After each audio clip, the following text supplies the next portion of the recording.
दीर्घवृत्त इलिप्स। आज हम दे रहे हैं इस चैप्टर का फुल बेसिक कंसेप्ट। अगर आपका किसी भी चैप्टर का कंसेप्ट क्लियर है तो आप क्वेश्चन को बड़ी आसानी से कर सकते हैं और क्वेश्चन को सॉल्व भी कर सकते हैं। अगर आपका कंसेप्ट क्लियर नहीं है तो क्वेश्चन को ना तो आप सॉल्व कर पाएंगे और ना ही क्वेश्चन को कर पाएंगे।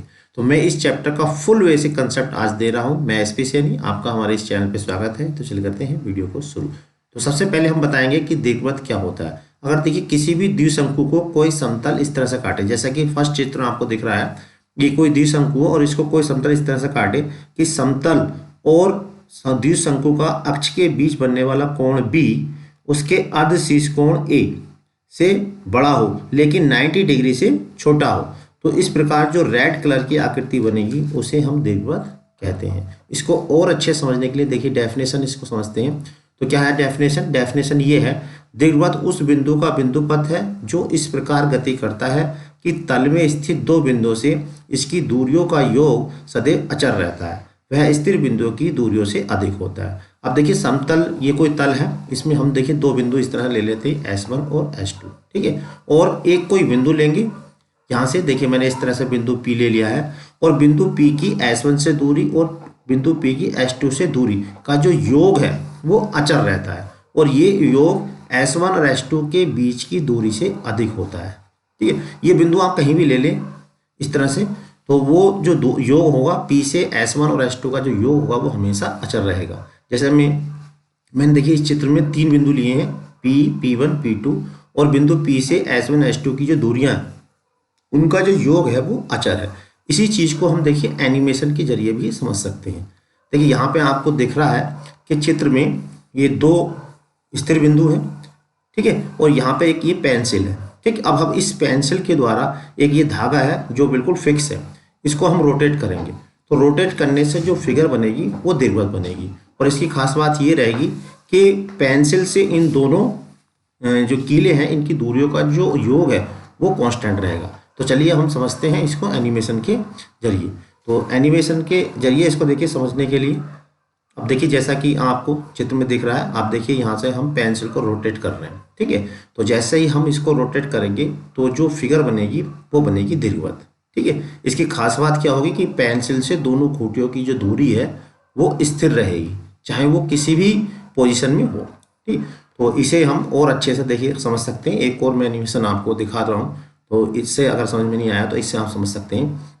तो यहाँ पर देखिए ब्लू और रेड का जो सम है वो ऑलवेज क्या रहेगा? कांस्टेंट रहेगा, ठीक है। ये चेंज नहीं होने वाला और जो पाथ बनेगा, इससे जो रास्ता बनेगा वो जो बनेगा एक दीर्घवृत्त बनेगा। देखिए एक और डेफिनेशन है दीर्घवृत्त की जिससे आपका कंसेप्ट बिल्कुल क्लियर हो जाएगा। दीर्घवृत्त उस बिंदु का बिंदु पथ है जो इस प्रकार गति करता है कि एक स्थिर बिंदु नाभि से दूरी, यानी एक स्थिर बिंदु है नाभि से दूरी यानी कि PS, ठीक है, नाभि से दूरी, और एक स्थिर रेखा नियता, स्थिर रेखा को हम बोलते हैं नियता, से दूरी PM का अनुपात, अनुपात का मतलब भाग, दूरियों का अनुपात सदैव अचर और एक से कम रहता है। ये जो अनुपात है वो हमेशा अचर और एक से कम रहता है। जैसा कि अभी हमने एनिमेशन में भी दिखाया था कि उनकी जो दूरियों का जो योग है वो हमेशा अचर रहता है, ठीक है, अचर रहता है। इस अनुपात को हम दीर्घवृत्त की उत्केंद्रता कहते हैं और जो रेशियो होता है इसको हम दीर्घवृत्त की उत्केंद्रता कहते हैं और इसे हम E से डिनोट करते हैं, यानी कि PS/PM = जो होता है उसे हम E बोलते हैं, ठीक है। इस अनुपात को हम क्या बोलते हैं? दीर्घवृत्त की उत्केंद्रता कहते हैं। तो हम ये भी कह सकते हैं कि यहाँ जो E होता है वो <1 होता है, यानी उत्केंद्रता 1 से छोटी होती है। तो ये है दीर्घवृत्त की परिभाषा। ये दीर्घवृत्त को और अच्छे समझने के लिए देखिए इसकी एक चित्र सामने है, इसमें क्या क्या चीज़ होती है पहले हम ये अच्छे समझ लेते हैं। इसमें देखिए ज़्यादातर डबल होती हैं। क्या होती है? नियता डबल होती है। जैसा कि आपको चित्र में दिख रहा, ये दोनों नियताएं कहलाती हैं और S और S' जो नाभियाँ कहलाती हैं, यानी जहाँ पर दोनों कीली गणी थी वो क्या कहलाती हैं? इसकी नाभियाँ कहलाती हैं। और इसका जो मिड पॉइंट है वो कहलाता केंद्र, ठीक है। और नाभि से होकर जो रेखा जाती है जो ग्रीन कलर की दिखाई दे रही है उसे हम बोलते हैं नाभि जीवा, और नाभि पे अगर 90 डिग्री का कोई कोण बना रही है रेखा तो वो कहलाती है इसका नाभि लंब। और A से A' यानी कि दीर्घाक्ष की लंबाई कहलाती है, ये कहलाता है दीर्घाक्ष। B जो इसकी चित्र में आपको दिख रहा है ये कहलाता है लघु अक्ष। और Z क्या है? इसकी नियताएं, ठीक है। ठीक है। तो हम जो दीर्घांश की लंबाई जो यहाँ पे मानेंगे वो 2a मानेंगे। जो c चूंकि मिड पॉइंट है तो a इधर हो जाएगा और a इधर हो जाएगा। इसी तरह से b डैश यानी लघु अक्ष की जो लंबाई है वो हम यहाँ पर 2b मानेंगे। फिर इसके अकॉर्डिंग देखिए हम इसके कोऑर्डिनेट अगर निकालें तो वो जो कोऑर्डिनेट होंगे वो इस तरह से होंगे। देखिए जो अभी हमने माना, तो अगर हमने इसकी लंबाई 2a निकाला, इसको 2b निकाले, तो इसका जो शीर्ष a हो जाएगा वो a,0 और a डैश हो जाएगा -a,0, b जो हो जाएगा 0,b और b डैश 0,-b। अब इसके लिए हमें जरूरत पड़ेगी CS की, यानी कि केंद्र से CS तक की दूरी निकालने के लिए, S के कोऑर्डिनेट निकालने के लिए हमें चाहिए कि CS, और नियता का समीकरण निकालने के लिए हमें चाहिए CZ। तो ये कैसे निकालेंगे, ये हम परिभाषा की सहायता से निकाल सकते हैं। अभी देखिए जैसा कि मैंने अभी आपको डेफिनेशन बताई थी, PS/PM इजिकल टू क्या होता है, E, यानी 1 से कम होता है। ठीक है, अगर ये पॉइंट P मूव करता हुआ यहाँ पे A पे आ जाए तो P के स्थान पे हम लिख सकते हैं A। तो P के स्थान पे हम क्या लिख सकते हैं, P जो हो जाएगा इसके क्या चेंज हो जाएगा, A में चेंज हो जाएगा। और यही P मूव करता हुआ A डैश पे आ जाए तो यही P जो है वो A डैश के इक्वल भी हो जाएगा। तो कहने का मतलब ये है, क्योंकि ये मूविंग पॉइंट है और इनका जो दूरियां का योग है वो हमेशा अचर रहता है। तो P चाहे A पे आ जाए चाहे A डैश पे आ जाए तो हमेशा अचर रहेगा। तो यहाँ पर देखिए जब P A पे आया तो ये हो जाएगा AS/AZ, और PM की जगह क्या हो जाएगा, AZ आ जाएगा। जब P A पर जाएगा तो PS जो हो जाएगा कन्वर्ट हो जाएगा PA में और PM कन्वर्ट हो जाएगा AZ में। ठीक है, A जो है M जो हो जाएगा Z, M किससे कहा जाएगा, Z हो जाएगा। और इसी तरह से जब ये P A डैश से पहुंचेगा तो A डैश है और यहाँ पे A dash Z is equal to E। अब देखिए हमने यहाँ पे क्रॉस मल्टीप्लाई हमने कर लिया। अब AS को हम क्या लिख सकते हैं, देखिए चित्र के हिसाब से देखेंगे ध्यान से, AS को हम लिख सकते हैं CA माइनस CS। ठीक है, इसी तरह से इधर वाले को देखिए AZ को, तो AZ को हम क्या लिख सकते हैं CZ माइनस के CA, ऐसा हम ब्रेक कर लिख सकते हैं। बिल्कुल इसी वाले को भी हम ब्रेक कर लेंगे। कैसे ब्रेक करेंगे, क्या है A डैश S, तो A डैश S को लिख सकते हैं A डैश C प्लस के CS। ठीक है, इसी तरह से दूसरे वाले को देखिए A डैश Z, तो A डैश Z को हम ले सकते हैं A dash C plus CZ। अब हमने क्या ब्रेक किया, हमें जो निकालना है यहाँ पे एक तो CS निकालना है। ठीक है, क्या निकालना है हमें CS, और दूसरा निकालना है CZ।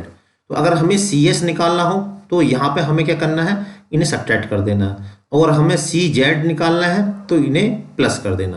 तो सबसे पहले देखिए हम प्लस कर रहे हैं, तो प्लस करने से क्या होगा, देखिए CS तो कैंसिल हो जाएगा, CZ निकल के आ जाएगा। तो यहाँ पर देखिए प्लस करने से CS से यहाँ से कैंसिल हो जाएगा, इन दोनों को इस तरह करेंगे। और यहाँ पे CA और A डैश C जो दोनों ही इक्वल है, इक्वल होने की वजह से CA ये भी प्लस करने पर कट जाएगा।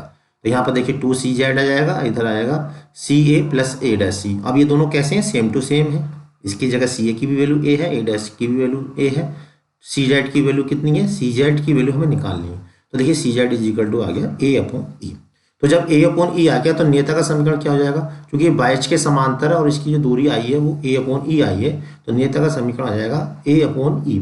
क्योंकि इसमें डबल डबल होती है नियता, इसी तरह से अगर इस वाले पॉइंट की निकालें, यानी जैसे हमने P को और S को लेके निकाली, इसी प्रकार P और S डैश लेके भी निकाल सकते हैं। तो इसकी नियता आ जाएगी x इजिकल टू माइनस के A/E।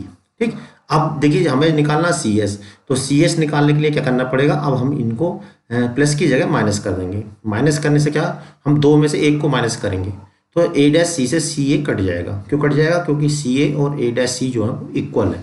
कटेगा तो यहाँ पर देखिए CS जुड़ जाएंगे, 2CS हो जाएंगे। आपके CZ से CZ कैंसिल हो जाएगा, ये हो जाएगा A dash C plus CA, और A डैश C कितना है A, CA भी A, जो कि दोनों सेम टू सेम है। अब यहाँ पर देखिए 2 से 2 कट गया, CS आ गया, तो CS हमारा सोल्व होकर कितना आया AE।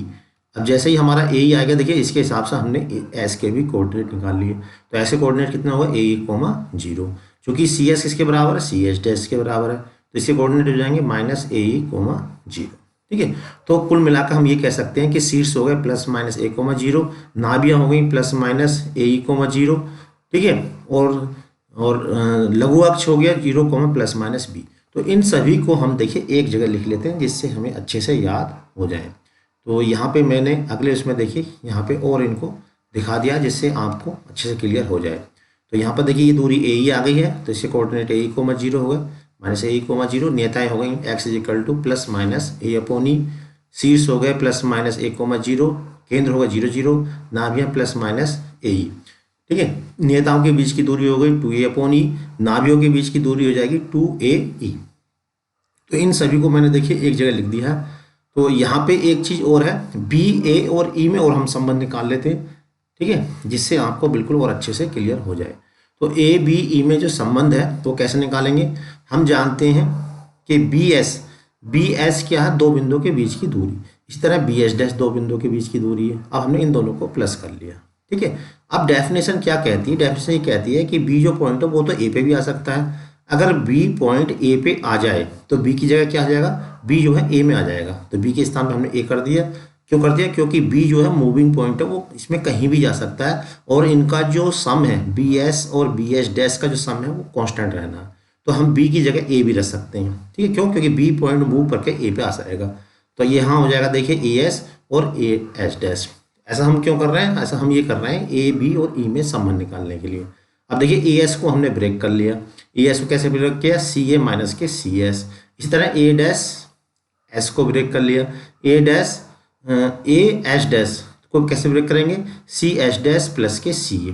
ठीक है, अब यहाँ पर देखिए सी एस और सी एच डैश कैंसिल हो जाएगा क्योंकि ये सेम टू सेम है।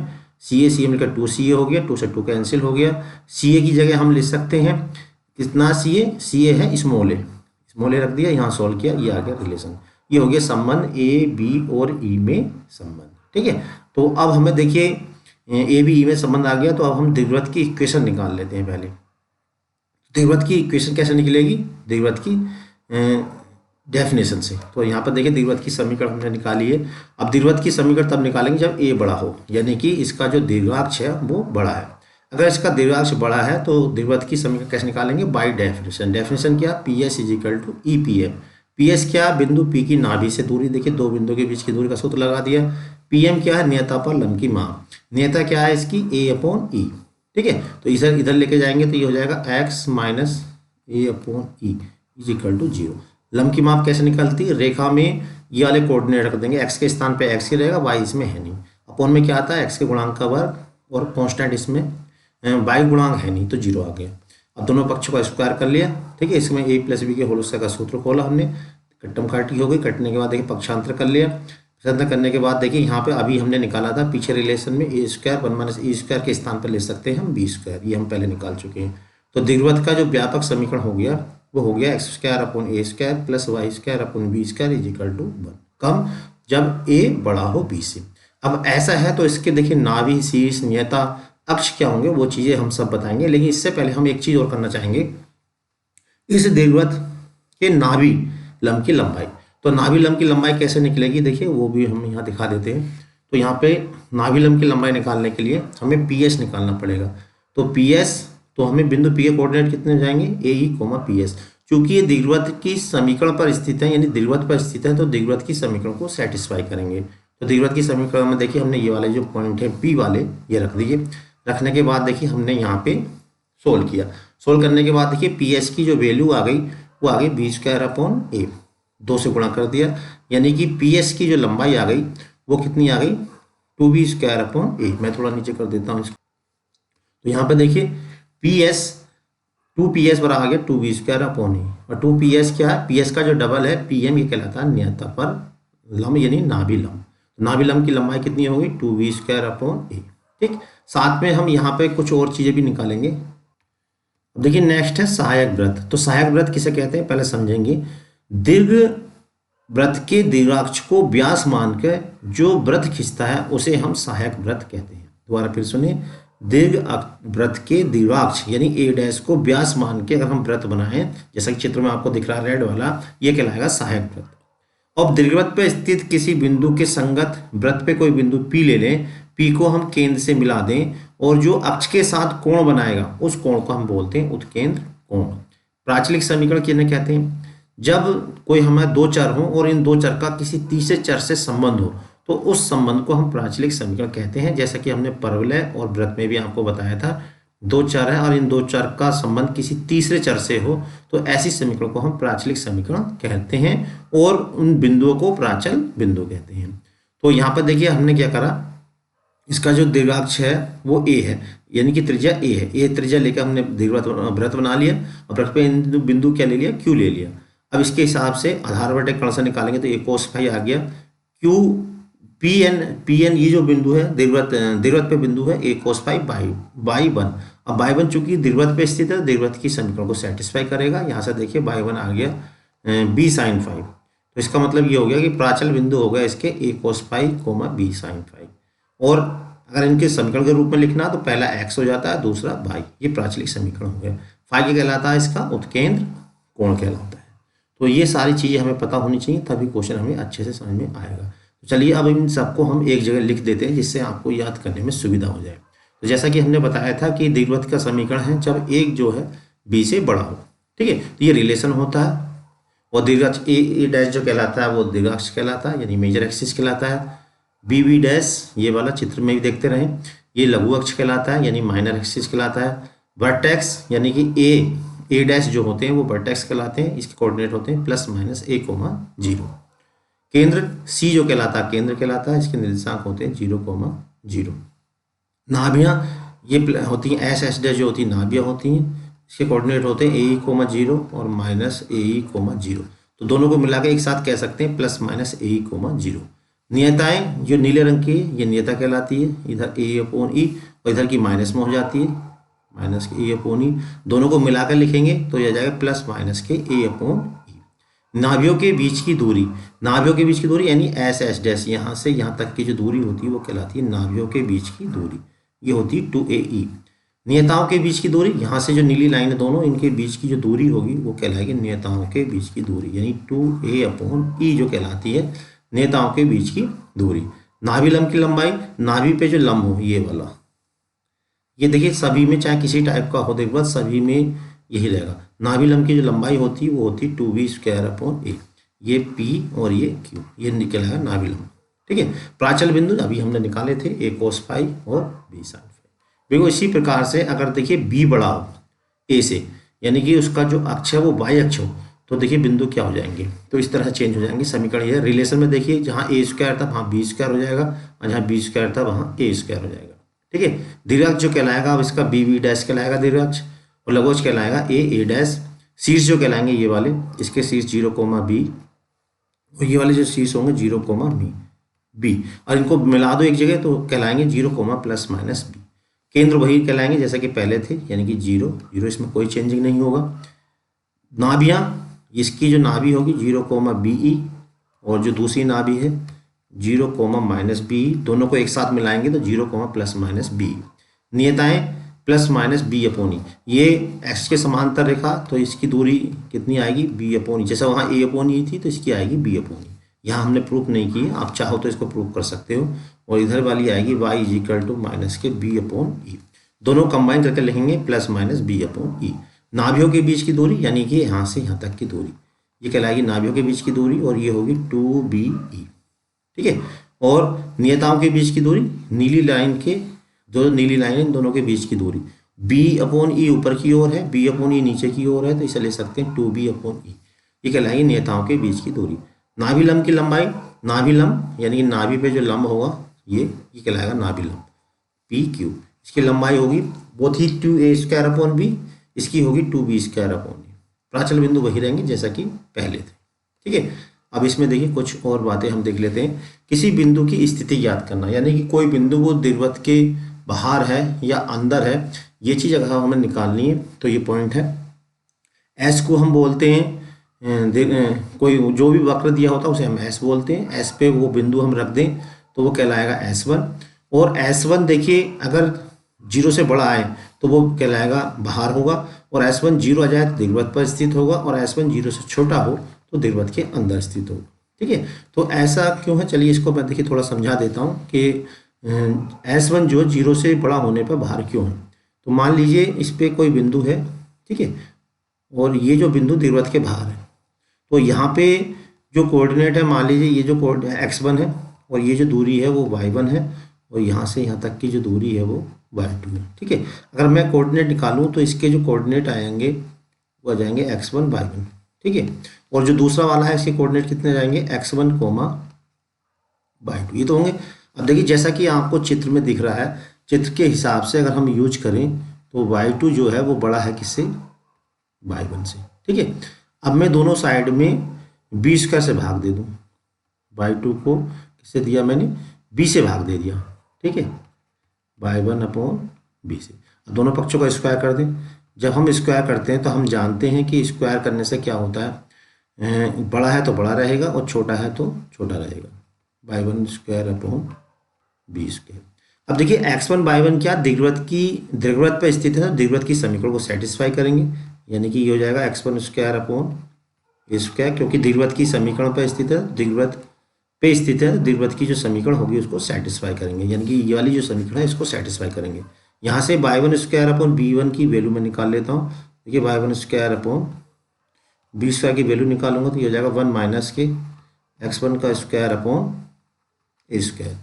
ठीक है, तो मैं इसके स्थान पर ले सकता हूँ जो मैंने अभी निकाला y1 स्क्वायर अपॉन b, इसके स्थान पे मैं लिख सकता हूँ, देखिए y2 square upon b square, और इसके स्थान पर मैं लिख सकता हूँ 1 माइनस के x1 square upon a square.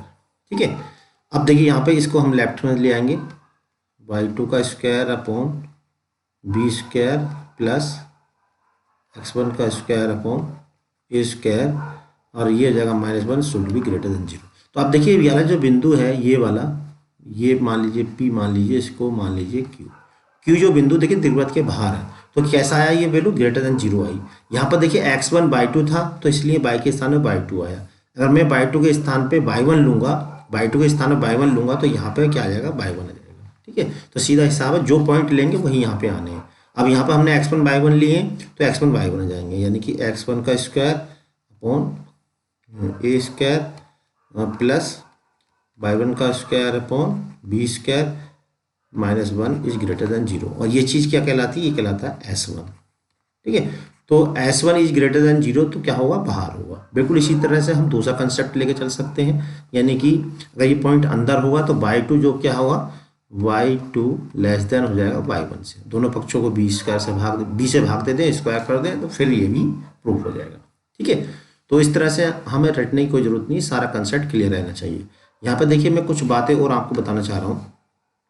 अब देखिए कोई दीर्घवृत्त का अक्ष एक्स के समांतर हो या वाई के समांतर हो, तो उसकी समीकरण में जो दीर्घवृत्त की समीकरण है एक्स के स्थान पर हो जाएगा x माइनस एच, यानी x माइनस एच का whole square upon a square plus y minus k का whole square upon b square is equal to 1। दोबारा फिर ध्यान समझे, अगर किसी दीर्घवृत्त का अक्ष एक्स अक्ष या वाई अक्ष के समांतर है, यानी कि दीर्घवृत्त ऐसे बनना है या इस टाइप से बनना है। ठीक है, यानी कि मूल बिंदु सेंटर उसका चेंज हो जाए, तो यहाँ पे इसके जो एच के होंगे वो कहलाएंगे केंद्र। क्या कहलाएंगे, एच के, इसके एच के जो कहलाएंगे इसके वो केंद्र कहलाएंगे। ठीक है, अब क्या होगा, इसके शीर्ष नाभि नेता सब कुछ चेंज हो जाएगा। उसे निकालने का तरीका अलग है, शॉर्ट तरीका भी है और डिटेल से तरीका भी है। जब क्वेश्चन कराएंगे तो वो सारी चीज़ें हम क्लियर कर देंगे। ठीक है, तो अगर इसका सेंटर 0 0 होता है तो दीर्घवृत्त बिल्कुल ऐसे बनेगा, और इसका अक्ष एक्स अक्ष या वाई अक्ष के समांतर है तो वो दीर्घवृत्त जो बनेगा वो इस तरह से बनेगा। ठीक है, और अक्ष ना तो एक्स अक्ष के समांतर है ना ही वाई अक्ष के समांतर है, तो दीर्घवृत्त ऐसे इस टाइप से बनेगा। ठीक, ये अनुरेखण में कहलाता है, इस तरह का बनेगा। ये ऐसा कब बनेगा, जब उसका अक्ष ना तो एक्स अक्ष के समांतर हो ना ही वाई अक्ष के समांतर हो, तो इस टाइप का दीर्घवृत्त बनेगा। तो यहाँ पर देखिए जितना भी इसका कंसेप्ट है वो मैंने बता दिया है। अगर कुछ रह गया है तो वो हम अगली वीडियो में दे देंगे। अगली वीडियो में जितने भी इंपॉर्टेंट क्वेश्चन है वो हम कराएंगे। अगर आपको वीडियो पसंद आए तो वीडियो को लाइक और चैनल को सब्सक्राइब करना बिल्कुल मत भूलिएगा।